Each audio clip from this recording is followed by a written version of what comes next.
জয় রাধে। আশা করি সবাই সুস্থ এবং ভালো আছো।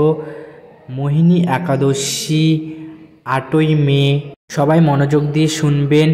9ই মে 9টা 26 অবধি পালনের সময়। কুরুম পুরাণের বৈশাখ শুক্লপক্ষের মোহিনী একাদশী ব্রত মাহাত্ম্য বর্ণনা করা হয়েছে। মহারাজ যুধিষ্ঠির বললেন, হে জনার্দন, বৈশাখ শুক্লপক্ষিয়া একাদশী কি নাম, কি ফল, কি বিধি, এই সকল কথা আমার নিকট বর্ণনা করুন।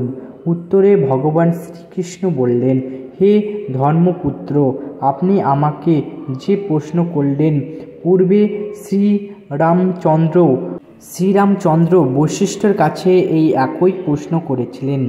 তিনি জিজ্ঞাসা করেছিলেন, হে মুনিবর, আমি জনকনদিনী সীতার বিরহজনিত কারণে বহু দুঃখ পাচ্ছি, তাই একটি উত্তম ব্রতের কথা আমাকে বলুন, যার দ্বারা সর্বপাপ ক্ষয় ও সর্বদুঃখ বিনষ্ট হয়।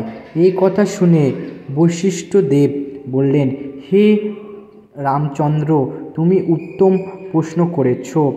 যদিও আমার নাম গ্রহণেই মানুষ পবিত্র হয়ে থাকে, তবুও লোকের মঙ্গলের জন্য তোমার কাছে সর্বশ্রেষ্ঠ ও পরম পবিত্র একটি ব্রতের কথা বলছি।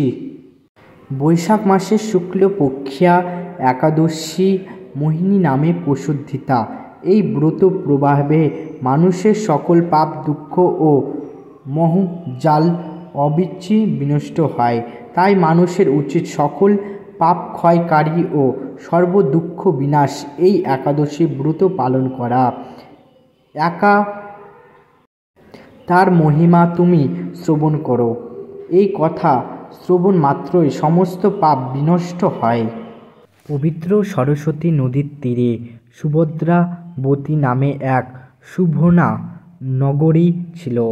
চন্দ্রবংশজাত ধৃতিমান নামে এক রাজা সেখানে রাজত্ব করতেন। সেই নগরীতেই ধনপাল নামে এক বৈশ্য বাস করতেন। তিনি ছিলেন পুণ্যকর্মা, সিদ্ধান্তশীল ব্যক্তি। তিনি নলকূপ, জলাশয়, উদ্যান, মঠ ও গৃহ ইত্যাদি নির্মাণ করে দিতেন। তিনি ছিলেন বিষ্ণুভক্ত, পুরাণ ও শান্তি প্রকৃতির মানুষ। সুমানা, ধৃতমান, মেধাবী ও ধৃষ্টবুদ্ধি নামে তার 5 জন পুত্র ছিল। পঞ্চম পুত্র ধৃষ্টবুদ্ধি ছিল অতি দুরাচারী। সে সর্বদা পাপ কাজে লিপ্ত থাকত। পরশ্রী, সঙ্গী এবং বৈষাসক্ত, লম্পটন ও দ্রুত ক্রিয়া প্রকৃতি পাপে সে অত্যন্ত আসক্ত ছিল। দেবতা, ব্রাহ্মণ ও পিতামাতার সেবায় তার একবারেই মতি ছিল না। সে অন্যায় কাজে রত, দুষ্ট স্বভাব ও প্রীত ধন ক্ষয়কারক ছিল। সবসময় সে অভক্ষ, ভক্ষণ ও সুনাপানে মন্তব্য থাকত। পিতা ধনপাল একদিন পথে চলছিলেন। হঠাৎ তিনি দেখতে পেলেন ধৃষ্টবুদ্ধি এক বৈশ্যার গলায় হাত রেখে নিষ্কোচে ঘুরে বেড়াচ্ছে।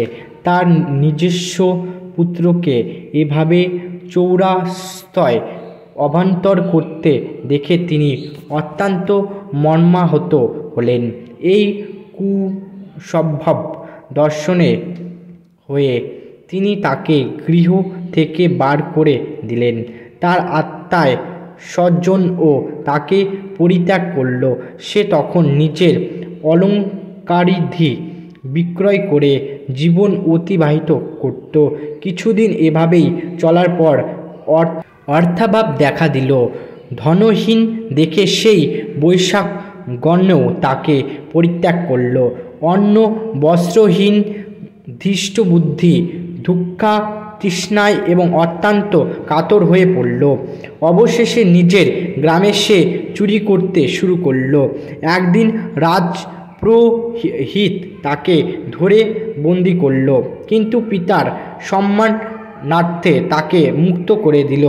এভাবে বার কয়েক সে ধরা পড়ল ও ছাড়া পেল, কিন্তু তবুও সে চুরি করা বন্ধ করল না। তখন রাজা তাকে কারাগারে বন্দি করে রাখলেন। বিচারে সে কষাঘাত দণ্ড ভোগ করল। কারাভোগের পর অন্যান্য উপায় দৃষ্টবুদ্ধি মেনে প্রবেশ করল। সেখানে সে পশু পাখি বধ করে তাদের মাংস ভক্ষণ করে অতি দুঃখে পাপময় জীবন যাপন করতে লাগল। দুষ্টময়ের ফলে সে কাউকে সুখী করতে পারল না, তাই সে ধৃষ্টবুদ্ধি দিবারাত্রি দুঃখ শোকে নিমজ্জিত হলো। এভাবে অনেক দিন অতিবাহিত হলো। কোনো পুণ্য ফলে সহসা একদিন সে ঋষির আশ্রমে উপস্থিত হলো। বৈশাখ মাসে ঋষিবর গঙ্গা স্নান করে আশ্রমের দিকে প্রত্যাহ্বান করছিলেন। শোকাকুল দৃষ্টবুদ্ধি তার সম্মুখে উপস্থিত হল। ঘণ্টাক্রমে ঋষির বস্ত্র হতে এক বিন্দু জল তার গায়ে পড়ল। সেই জল স্পর্শ তার সমস্ত পাপ দূর হল। হঠাৎ করে শুভ বুদ্ধি উদয় হল। ঋষির সামনে সে তীক্ষাঞ্জলি পুরে প্রার্থনা করতে লাগলো, হে ঋষি শ্রেষ্ঠ, যে পুণ্য প্রভাবে আমি এই ভীষণ দুঃখ যন্ত্রণা থেকে মুক্ত লাভ করতে পারিনি, তা কৃপা করে আমাকে বলুন। ঋষিবর বললেন, বৈশাখ মাসের শুক্লপক্ষিয়া মোহিনী নামের যে প্রসিদ্ধ একাদশী আছে, তুমি সেই ব্রত পালন করো। এই ব্রতের ফলে মানুষের বহু জন্মান্তিক পর্বত পরিমাণ পাপ রাশিও ক্ষয় হয়ে থাকে। মহামণি বৈশিষ্ট্য বললেন, কুন্তীর্ণ ঋষির উপদেশে শ্রবণ করে প্রসন্ন চিত্তে দৃষ্টবুদ্ধি সেই ব্রত পালন করল। হে মহারাজ রামচন্দ্র, এই ব্রত পালনে সে নিষ্পাপ হল, দিব্য দেহ লাভ করল। অবশেষে গুরুদের আরোহণে করে সকল পাপের উপদ্রবহীন বৈকুণ্ঠ নামে গমন করল।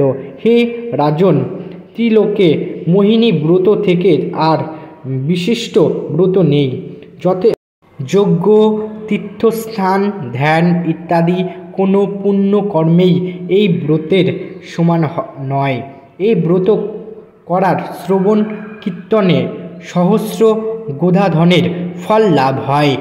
হরে কৃষ্ণ। সবাই কেমন আছো? আশা করি সবাই ভালো এবং সুস্থ আছো। আর কারা কারা একাদশী পালন করছো আমাকে অবশ্যই কমেন্টে জানিও। আর আমার মদন মোহনকে তোমাদের কেমন লাগে কমেন্টে অবশ্যই জানিও। আবার পরে ভিডিওতে আসছি। টাটা আজকের মতন।